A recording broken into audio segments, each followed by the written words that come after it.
Assalamualaikum warahmatullahi wabarakatuh.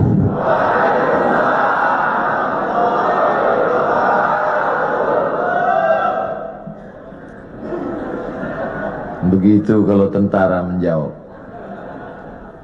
Alhamdulillah wassalatu wassalamu ala Rasulillah wa ala alihi wa sahbihi wa man da'a bi da'watihi wastanna bi sunnatihi ila yaumi liqa'i rabbih. Rabbi shrah li sadri wa yassir li amri wahlul 'uqdatam min lisani yafqahu qawli.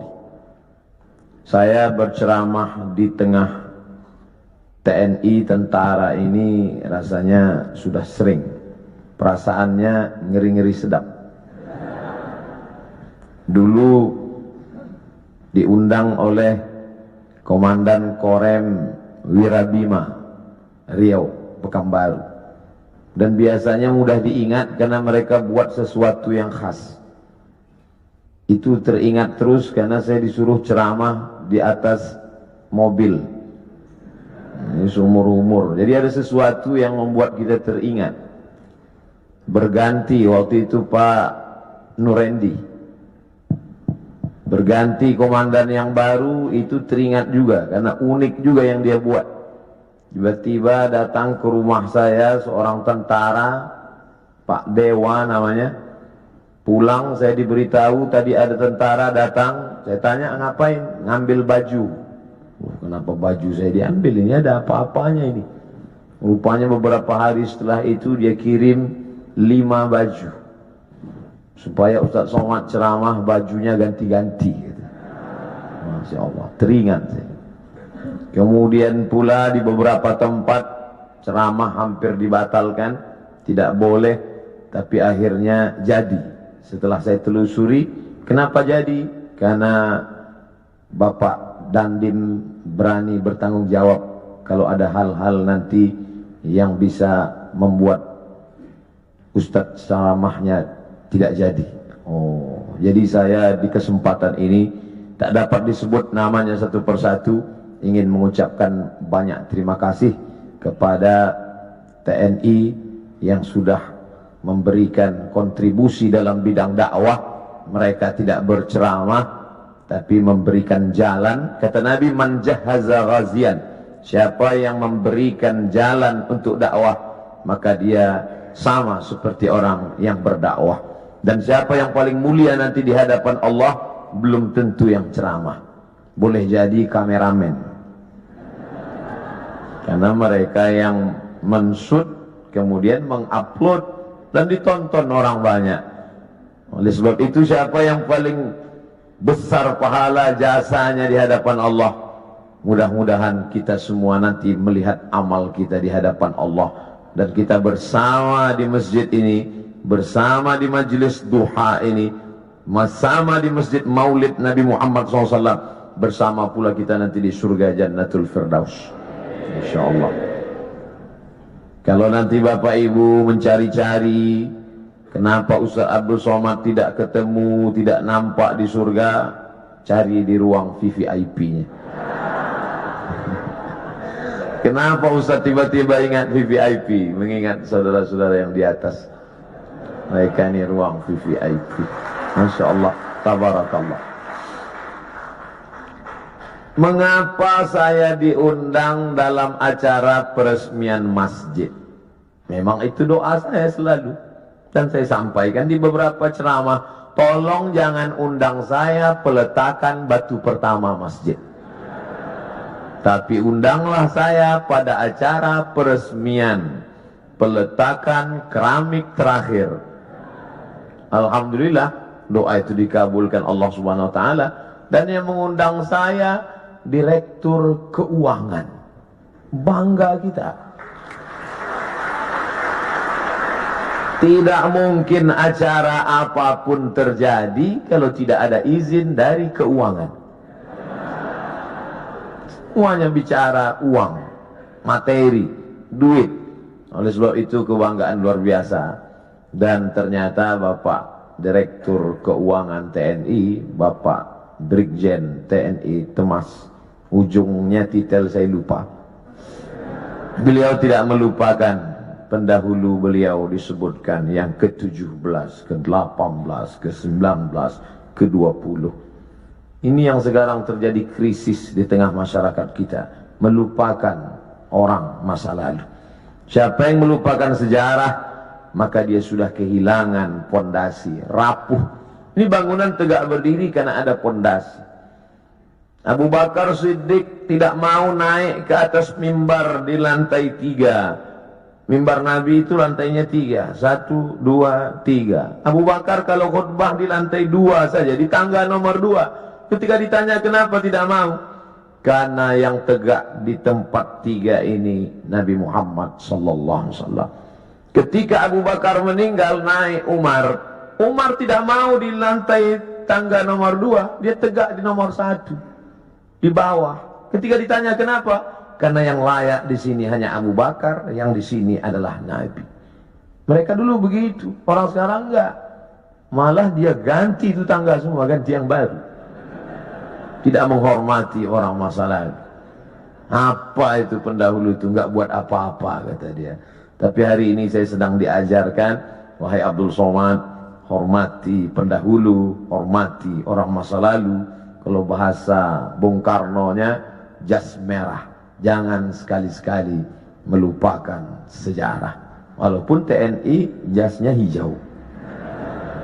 Oleh sebab itu maka kadang ada nasihat itu sesuatu yang diutarakan dengan lisan, lidah, kata-kata. Tapi ada perbuatan, action. Dalam pepatah Arab dikatakan lisanul hal afsah min lisanil maqal. Action, perbuatan jauh lebih berkesan daripada ucapan. Mari bangun masjid, mari kita bangun masjid. Man bana masjidan, siapa yang bangun masjid, banallah mithlahu baitan fil jannah, Allah bangunkan untuknya satu tempat dalam surga. Bolak-balik saya ceramah. Tapi andai ada yang bertanya, Ustaz udah bangun masjid? Belum. Tapi ada orang yang tidak pernah ngajak orang lain, tidak pernah ceramah, tapi real, nyata hari ini.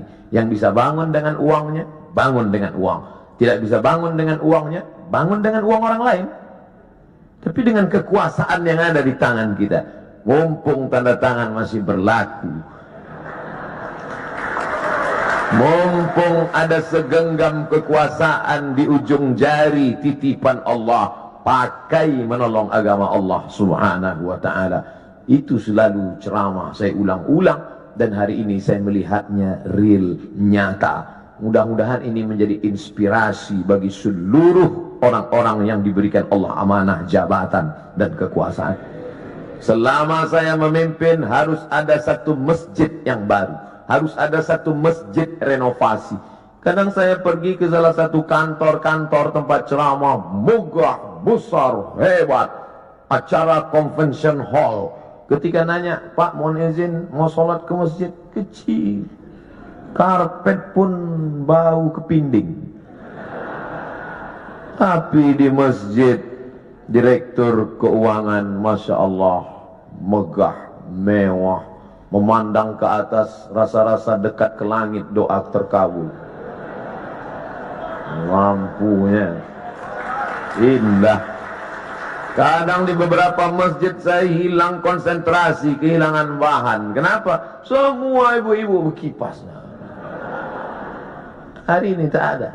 Adam, ayam, AC. Masya Allah, lihat. Dia sengaja di pintu AC itu dipasang ada tirai supaya menunjukkan dia hidup. Dia dipasang, hidup. Di beberapa masjid ceramah juga saya banyak AC, tapi nggak hidup. Ini hidup. Karpetnya luar biasa. Kemarin saya ceramah di salah satu provinsi, karpet tebal. Tapi sebelum naik ke atas, jamaah bisik, DKM, Dewan Kemakmuran Masjid. Ustaz, bagus nggak karpetnya? Bagus, saya bilang. Tolong nanti penggalangan dana, masih utang Ustaz. Tapi masjid kita tidak. Masya Allah, tabarakallah. Man bana masjidan, siapa yang bangun masjid, banallah mithlahu baitan fil jannah. Orang Islam mesti kaya, karena syarat booking tempat di surga, bangun masjid. Jadi yang nggak bangun masjid Pak Ustaz, yang nggak punya jabatan, yang nggak punya harta, ya siap-siaplah di emperan kaki 5. Jangan sedih, Karena pintu kebaikan bukan cuma hanya bangun masjid, ada pintu yang lain. Man shalla isnatai asyarata raka'ah, siapa yang salat 12 rakaat fil yaumi wal lailah, sehari semalam, bunya lahu bihinna baitun fil jannah, dibangunkan juga satu tempat di surga. Artinya apa? Yang bisa bangun masjid dengan materi, uang, kaya, kekuasaan, silakan. Yang nggak bisa, makmurkan masjid dengan solat sunat 12 rakaat. 2 rakaat sebelum subuh, 2 rakaat setelah zuhur, 4 rakaat sebelum zuhur, 2 rakaat setelah maghrib, 2 rakaat setelah isya. 12 rakaat. 2 rakaat sebelum subuh, 4 rakaat sebelum zuhur, 2 rakaat setelah zuhur, 2 rakaat setelah maghrib, 2 rakaat setelah isya. Salat sunat, simple, booking tempat. Bangun masjid sudah, salat sunatnya juga lancar, mantap. Sudahlah nggak bangun masjid, salat sunat pun nggak. Mau tinggal di mana? Masya Allah, tabarakallah. Hari ini kita sedang ditunjukkan bahwa segenggam kekuasaan bisa dipakai untuk menolong agama Allah Subhanahu wa ta'ala. Ustaz Samad, ajarkan kami, ceritakan kami tentang Nabi Muhammad supaya kami merasakan bagaimana dekatnya dengan Nabi. Bapak-bapak TNI, tidak perlu saya ceritakan bagaimana kehidupan Nabi, karena yang paling bisa merasakan rasanya, gimana kira-kira perasaan Nabi saat itu adalah bapak-bapak tentara. Kenapa begitu? Karena Nabi itu kehidupannya sebagai panglima perang, panglima tentara. Nabi jadi Nabi mendapat wahyu umur 40. Berdakwah di kota Makkah 13 tahun. 40 tambah 13, 53. Memimpin perang terbesar bernama Perang Uhud di tahun kedua. 40 tambah 13, 53. Tambah 2, 55. Nabi di usia 55 tahun, perang Badar, naik kuda dari Madinah ke Badar, lokasi perang 150 km naik kuda. Tolong cari ustadz umat Nabi Muhammad yang umur 55 tahun naik kuda 150 km. Yang bisa melakukan itu hanya tentara, yang bisa merasakan sport, yang bisa merasakan naik kuda. 1 jam naik kuda sama dengan 1000 kali push up. Jadi kalau 150 km ditempuh Nabi usia 55, berarti 3000 kali push up. Siapa yang bisa melakukan itu? Saya nggak bisa. Saya ceramahnya aja mungkin bisa ikut Nabi, khutbahnya mungkin, tapi untuk melakukan seperti yang dilakukan Nabi Muhammad SAW, orang yang amat sangat sehat. Nabi umur 55 tahun memimpin perang 150 km, naik kuda 3000 kali push up menurut ilmu.